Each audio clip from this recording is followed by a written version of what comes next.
Welcome back. I'm Kim Bailey. She's Fulyana Osborne, and this is Inside Exec. As it has been our practice over the last few years, we're going to do a little review of what some of the movers and shakers in industry think might be trends for the coming year. So we are in January of 2023, and we're looking at the Forbes list of what will be important management issues they feel in 2023. We're not going to talk in detail about all of the items on the list, but I'll just run through the list first of all, and then we'll talk about the ones where we feel we've got some input. Herself was a bit concerned that I was going to make her talk about inflation and economic downturn, but she would just say blah, blah. It just means I can't go out to dinner as often as I'd like, unless she's going to float the economy single-handedly. So what Forbes are looking at is supply chain reliability, inflation and economic downturn, increased customer expectations, accelerated digital transformation, future skills and the skills gap, data and device security, and sustainability. And I will put a link to the actual article at the bottom of the listing on the website so that you can read the article as well as listen to what our comments are. So if we look first of all at supply chain reliability, that is something that affects every business, regardless of what service or product or activity that you're involved with. In terms of the management issues around it, it's about the reliability, I think. It's looking at who are your reliable suppliers, and they might not be the same ones as you've looked at previously. And you might have to look a bit more broadly, and you might have to understand what the word reliability means. It's not so much biggest is best anymore. It's about who can provide you with a reliable supply of whatever it is that you want in a timely fashion. So you might also have changed your requirements in terms of, so if I look back at one of my previous lives, I had a lolly shop, and it was my activity at this time of year to go to Germany to the World Convention and look at what new products were coming out, because essentially in January of, say, this year, I would be looking at what products I could buy for Christmas, because I would have to order them in April or May of this year for Christmas delivery. But these days, the manufacturing and the supply is nowhere near as outstretched as those sort of dates, and that might be the same for your industry as well. Or you might have longer lead times now than you had previously. You might have changed the way that you run your production lines, or that you review the information that you're using for the service that you're providing. So it's about not just about the supply chain reliability, I don't think, but it's also about the timeliness of that supply. I think reliability within the constraint as well, because, for example, we all know, and it's been on the news a lot, about certain medication shortages. That's affect everyone. So really, if you... Look at that, she didn't talk about the potatoes shortage. Not interested in potatoes. No, I heard this morning onions are a problem as well. Oh, is it?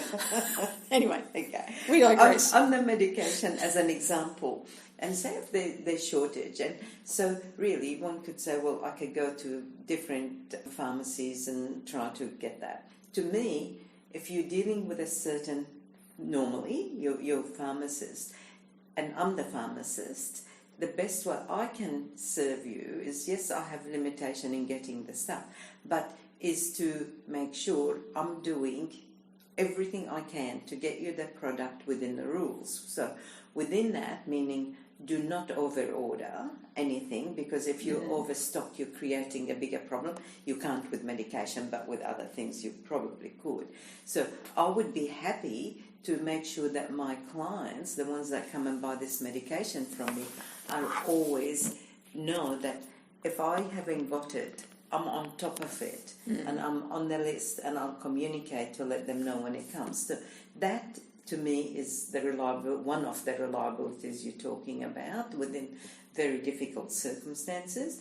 With other things, it's the communication as a company, I can go out and source it, but we order limited.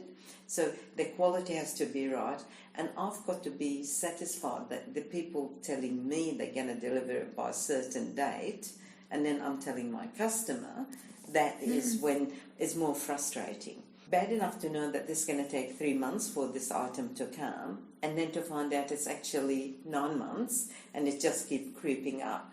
That's it. So you want to know that whoever is telling you, and it's going to happen. The other thing is, again, overstocking. Some people think that I can just stockpile. What that does, it's create another problem for everybody else. The other thing is, it's the snowball effect. So if you're looking at, and this covers maybe other areas in Forbes thing as well. If you're looking at the construction industry at the moment, and I have a bit of exposure through my clients, and there are things like getting the material, shortage of labour as well. Another one, which is actually quite significant, and to my shame, I didn't even think it was in the same league as the other two, but it's weather. We had so much rain that even when they had this stuff, they couldn't deliver. And no wonder the construction industry is suffering at the moment. Again, so that's back to sustainability, about us respecting the environment and taking it for granted that it's not just about climate change, it's not just words, it's real, and we have to deal with it. So I think, again, to understand the whole picture, and it's changing all the time. So when you look at the experts telling us about those topics and telling us about, if you look back for what the experts said 3 years ago, you will find that we didn't know COVID was coming. We didn't know the effect of that. And then there's things like, obviously, the war and the climate and all of that. It affects it. So I think if within those confines you do your best for your customers, for your employees, with your suppliers, you've got to keep working at it. And that's when they talk about keep changing and pivoting. You have to do that to survive. The next one is the inflation economic downturn, which we won't talk about because you can all draw your own conclusions for your own situations. Yeah. The third one is increased customer expectations. Now, this is something we've talked about or touched on briefly in another podcast, in a case study. But here, Forbes are talking about this being a management issue. And it is based in the fact that for the last 3 years, consumers particularly, and to a lesser extent, I think, business-to-business customers, have had to adjust to new ways of doing things, and we in turn have had to adjust to new ways of managing. But what came with that was an increased level of customer expectation about the service, the level of service that they are being provided, and the timeliness of it. They are far more interested, in a general sense, in getting things quickly, in the time that they want them. So where we might look back 5 or 10 years' time, and as organisations we were directing the traffic, we were saying, you will get this product at this time because that's when it'll come. And the customer said, okay, well, I'll wait 18 months for my new car or whatever else it is. There's less of that happening now because there are alternatives, and other organisations, your competitors maybe, have stepped up to the mark faster than you have and can look at the way they do business and the way they manage business and meet those increased customer expectations. So you're going to have to recognise that they are increased, what has changed in the customer expectations, and see what you can do to match those expectations and look forward to where that trajectory might be going so that you're ahead of the game.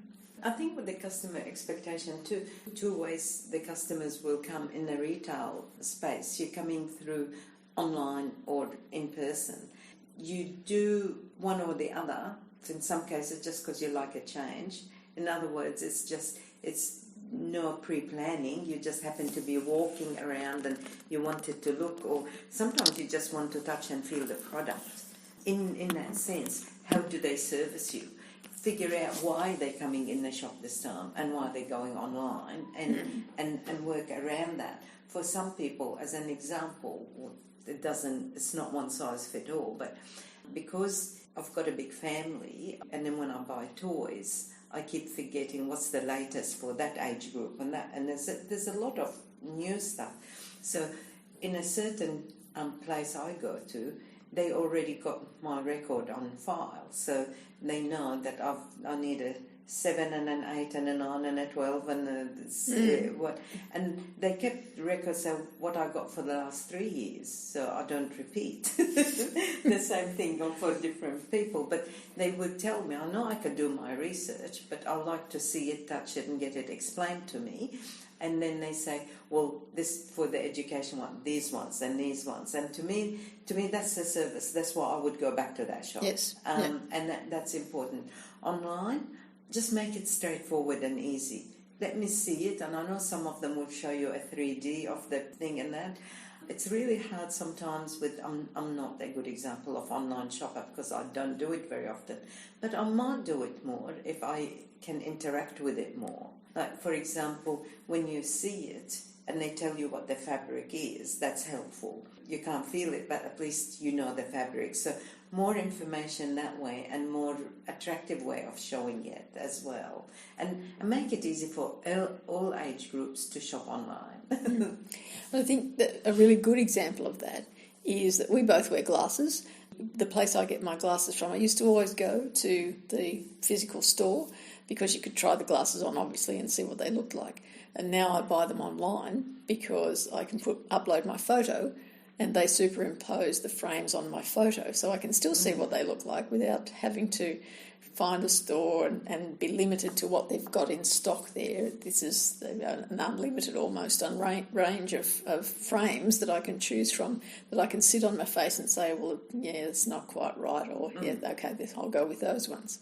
Well, that's great. So, but why didn't I know about it? Oh, because I don't go online. But what I mean is, isn't that their job to make sure I am aware of now this changed and I have more available to them? And in that sense, they've probably introduced it because it was a customer expectation. They would have known from having a physical store perhaps previously that people did like to try them on. So you look at what is the thing that your customers like to do now, and how can we enhance that experience but have it in a different way to the way we do it now. So that's the increase in their expectations, is that you will always be improving what you provide for them. That's the first part of our review of the Forbes list of management issues for 2023. Join us next time for part 2, where we will continue looking at their list and do a final summary. For now, I'm Kim Bailey, she's Fulyana Osborne, and this is Inside Exec.